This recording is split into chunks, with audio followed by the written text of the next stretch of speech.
Bon, c'est vrai, j'ai peut-être un peu exagéré sur le titre. J'aurais dû dire pourquoi, à mon avis, le chômage aura un peu de mal à baisser.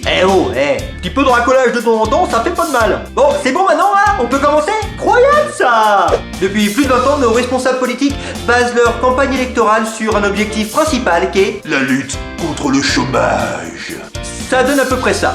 Si vous votez pour moi, je ferai baisser le chômage. Je lutterai contre le chômage. Et je me battrai contre le chômage. D'ailleurs, si mes souvenirs sont bons, le petit Nicolas il avait promis de ramener le chômage à 5%, me semble-t-il.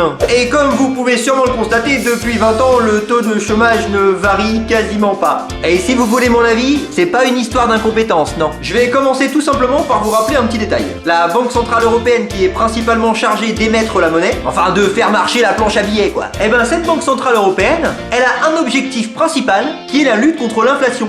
Le seul problème, c'est que quand on lutte contre l'inflation, ça crée forcément du chômage. Enfin bref, je vais pas développer, hein. C'est ce mec-là qui a constaté que quand on lutte contre l'inflation, le chômage augmente. Oh, mais il est complètement dégueulasse!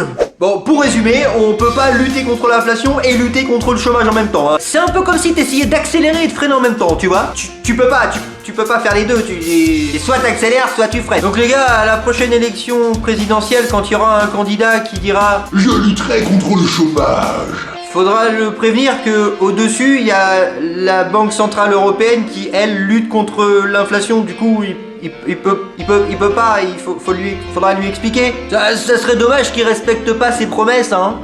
J'aimerais aussi vous parler d'un autre petit détail qui, à mon avis, a son importance. Le gouverneur de la Banque Centrale Européenne est un certain Mario Draghi. Ouais, un ancien banquier qui travaillait chez Goldman Sachs, enfin bon, rien de bien intéressant cela dit. Mais je voulais vous parler de lui parce que bon, ce mec là, toute sa vie, il a été formaté. faire un maximum de pognon en un minimum de temps. Et en 2011, il a dit, j'arrête tout les gars, je vais intégrer la Banque Centrale Européenne pour aider les 99%, pour essayer de relever la barre les gars. Sûrement par philanthropie, tu vois. La philanthropie est la philosophie ou doctrine de vie qui met l'humanité au premier plan de ses priorités. Un philanthrope cherche avant tout à améliorer le sort de ses semblables par de multiples moyens. Je trouve ça tellement beau! Me prends pas pour un con. Le fait qu'un ancien banquier se retrouve au plus haut niveau des institutions européennes, je sais pas vous, mais moi, ça me dit rien qui vaille.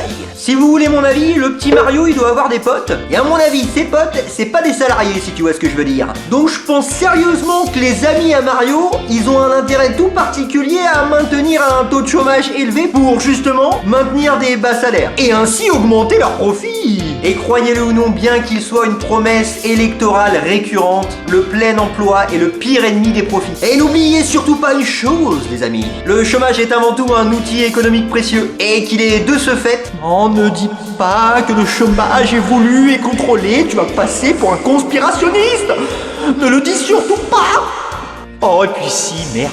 Voulu et contrôlé. Je l'ai dit, il est sorti, j'assume, pas de problème. Voulu et contrôlé. Alors oui, je sais, c'est plus complexe que ça se limite pas seulement à cette petite vidéo, je sais. Il y a certainement des paramètres qui m'échappent et qui nous échappent tous d'ailleurs. Quoi qu'il en soit, lutter contre l'inflation n'est pas forcément une mauvaise idée. Lutter contre la hausse des prix, ça semble une bonne idée, non? Mais là, franchement, quand Mario et ses potes ils luttent contre l'inflation, on voit bien que c'est pas pour servir l'intérêt des 99%.